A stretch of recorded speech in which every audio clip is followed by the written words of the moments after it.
शिक्षा का अभियान सबसे पहले ये रितु सिन्हा ने चलाई, क्योंकि ये देश का भविष्य है। इनके बारे में हम और आप नहीं सोचेंगे तो इनको क्या मालूम है। देश विकास होगा तो महंगाई होगी, महंगाई का कोई दुख नहीं है। योगी जी मोदी जी तो बहुत अच्छा, योगी और मोदी ही अपने देश का दो ही लोग हैं जो कि हमारे देश खड़ा है। यानी मोदी जी योगी जी नहीं होते ना तो यहाँ शमशान घाट बना पड़ा होता। भाई आपका गलती नहीं है, गलती कहाँ है वहाँ देखो, गलती यहाँ के नीचे वाले का है। जैसे हमारे सांसद है, विधायक है और भी लोग हैं। दुष्यंत कुमार की एक पंक्ति है कि कहाँ तो था चरागा हर एक घर के लिए, कहाँ चराग मयस्सर नहीं शहर के लिए।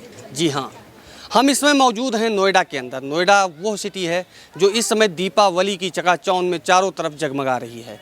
लेकिन वहीं पे सेक्टर 17 की हम बात करें, शिव कॉलोनी, जहाँ पे एक झुग्गी बस्ती के रूप में यहाँ पे विकसित है। यहाँ पे काफ़ी संख्या में लोग रहते हैं। मूलभूत सुविधाओं से अभी भी ये वंचित हैं। यहाँ पे लाइट तो आ चुकी है, लेकिन अभी यहाँ पे रोड नहीं है। यहाँ पे जो प्रधान हैं, हम उनसे बात करेंगे और जानेंगे कि उनको किस चीज़ की आवश्यकता है। जब आज सोसाइटी के बच्चे हाई फाई स्कूलों में पढ़ रहे हैं, तो क्या इन झुग्गी झोपड़ी के बच्चों के लिए कोई सरकारी स्कूल या इस तरह से कोई सुविधाएं हैं जो मिल रही हैं या नहीं मिल रही हैं। जब दीपावली का त्यौहार पूरे देश में हर्षोल्लास के साथ मनाया जा रहा है, 2 साल कोविड महामारी के बाद में, अब जब सभी लोग के रोजगार, व्यवसाय या नौकरी पटरी पर आ गई है, उसके बाद में इस झुग्गी झोपड़ी के लोग सही रास्ते पर, या यूँ कहें कि वो अपनी रोजी रोजगार के साथ खड़े हो पाए हैं या नहीं हो पाए हैं, हम बात करेंगे।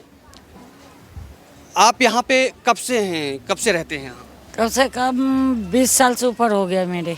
20 साल से। हाँ। क्या क्या सुविधाएं मिल रही हैं नोएडा की तरफ? यहाँ तो अब ये खड़ंजा पड़ गया है, नहीं तो इतना कीचड़ है, बच्चे गिर जाता, बड़े बड़े गिर जाता जब कीचड़ में पैर रपट जाता। तो मोदी जी का सपना है स्वच्छ भारत मिशन।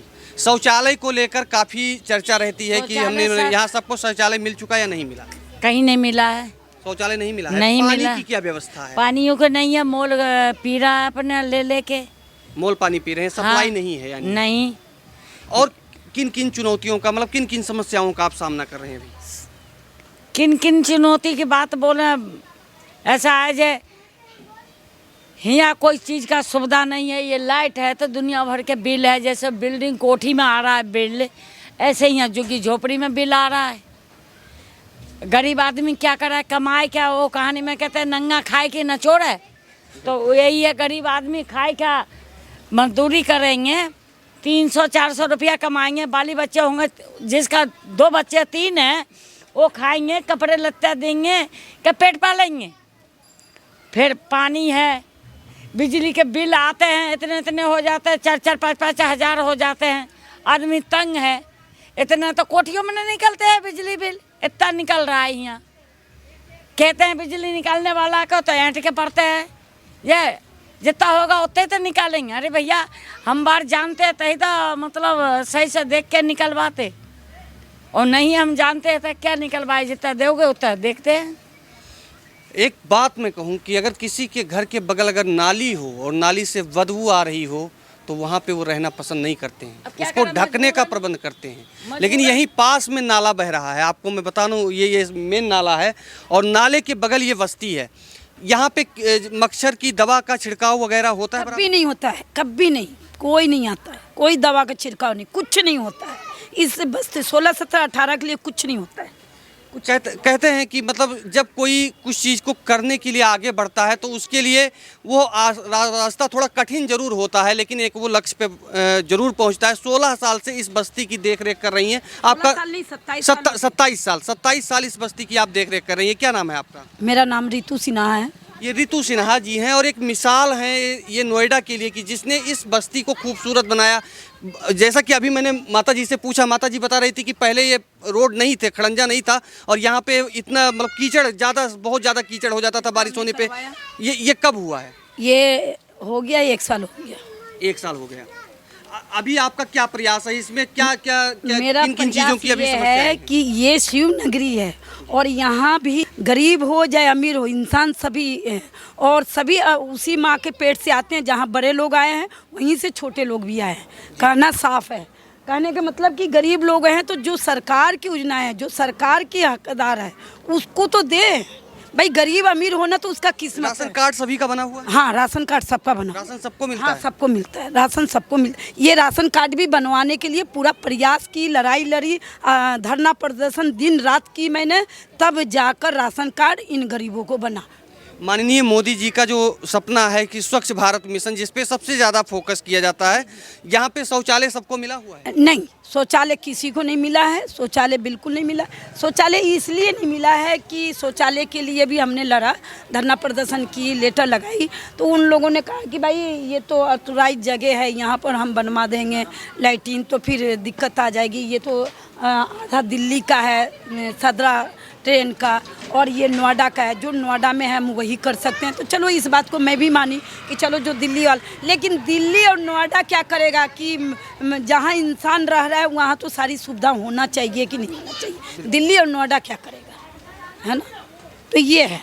बिल्कुल साफ बात है कि ये छोटे छोटे बच्चे हैं देखो, और इनके एजुकेशन को लेकर ये ऋतु जी ही अपने निजी तौर पे जो है इनको शिक्षा दे रही हैं। लेकिन सरकार की तरफ से मैं तो यही कहूँगा, सरकार से भी मैं अपने चैनल के माध्यम से निवेदन करूँगा कि इन बच्चों को कम से कम शिक्षा ही एक वो ज्योति है जो इन बच्चों को आगे बढ़ा सकती है। शिक्षा का ही रास्ता इनको आगे बढ़ा सकता है। और जब ये शिक्षा से वंचित रह जाएंगे तो अपराध की दुनिया, तमाम चीज़ें ऐसी होती हैं जहाँ पे चले जाते हैं।